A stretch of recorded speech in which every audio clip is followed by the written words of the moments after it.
Bismillahirrahmanirrahim. Assalamualaikum warahmatullahi wabarakatuh. Alhamdulillahirabbil alamin wa bihi nasta'in ala umuri dunya waddin wassalatu wassalamu ala asrofil anbiya'i wal mursalin wa ala alihi wa sahbihi ajmain amma ba'd. Perkenalkan, nama saya Nelly Ayu Safitri, NIM 3520004. Di sini saya akan sedikit menerangkan materi tentang dasar kewajiban dakwah. Apa sih yang dimaksud dengan dakwah? Dari segi bahasa, dakwah berasal dari bahasa Arab, yaitu da'a yad'u, yang berarti menyeru, mengajak, serta memanggil. Sedangkan secara istilah, dakwah merupakan kegiatan yang bersifat menyeru, mengajak, serta memanggil orang lain untuk beriman dan taat kepada Allah, serta berbuat amar makruf nahi mungkar. Tugas dakwah merupakan tugas yang suci dan terpuji, serta perlu dikembangkan oleh setiap manusia yang mengaku dirinya sebagai seorang muslim. Berikut hadis tentang dasar kewajiban dakwah. An Abdillah ibni Amri anna Nabiyyu sallallahu alaihi wasallam qala balighu ani walau ayah wa hadithu an bani Israila wala haraja wa man kadaba alayya muta'ammidan falyatabawwa maq'adahu minan nar.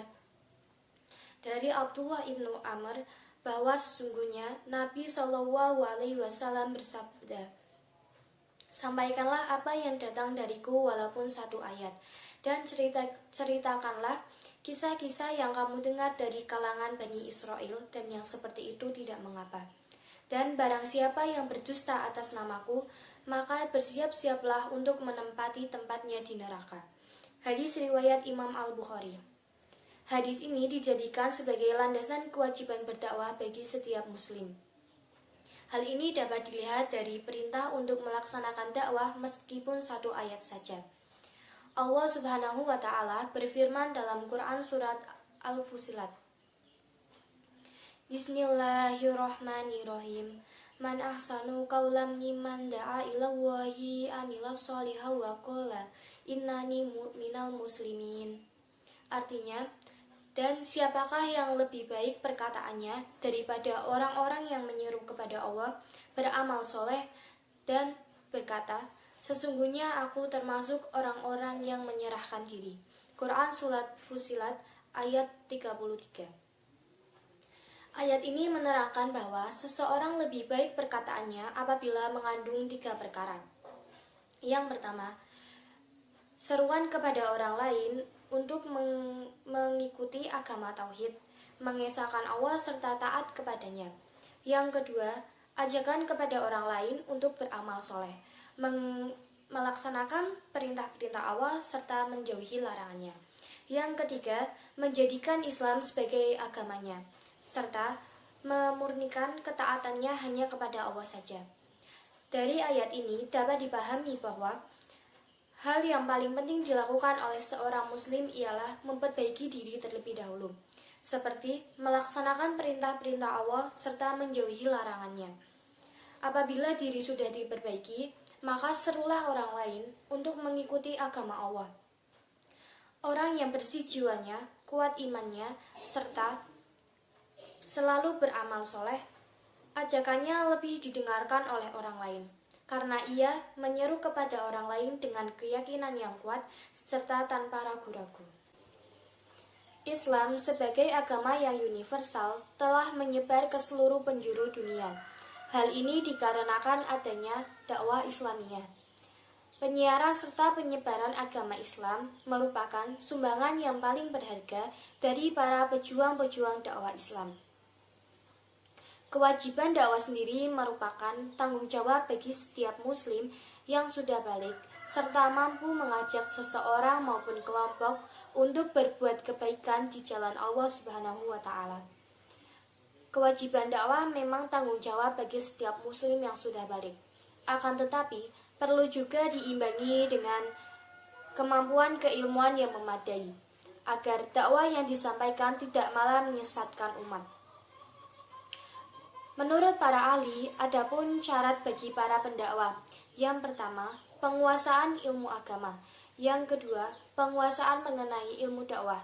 Dan yang ketiga merupakan berakhlak mulia serta keteladanan. Orang yang menyampaikan dakwah disebut juga dengan dai.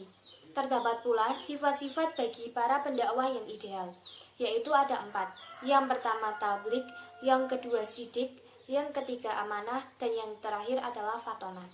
Untuk yang pertama adalah tablik. Tablik merupakan menyampaikan semua ajaran kepada manusia secara bijak, sebagaimana yang dilakukan oleh Nabi Muhammad SAW. Yang kedua adalah sidik, yaitu benar serta jujur. Yang ketiga adalah amanah, yaitu tidak menyembunyikan ajaran.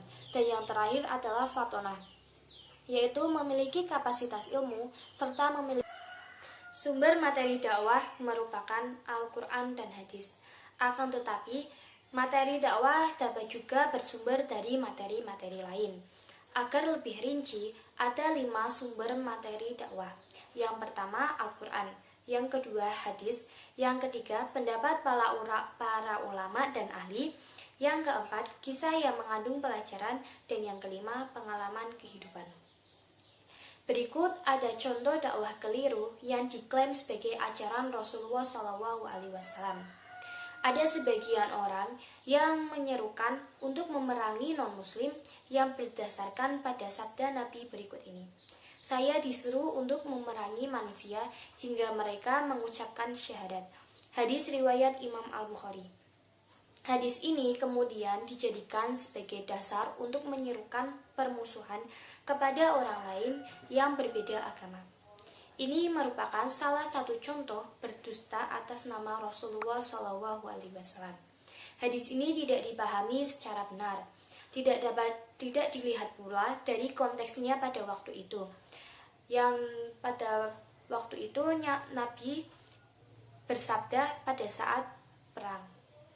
Ajaran sebenarnya yang diterapkan oleh Rasulullah SAW adalah ajaran yang penuh rahmat serta kasih sayang kepada sesama. Sekian penjelasan dari saya. Mohon maaf apabila ada salah kata. Sekian dan terima kasih. Wassalamualaikum warahmatullahi wabarakatuh.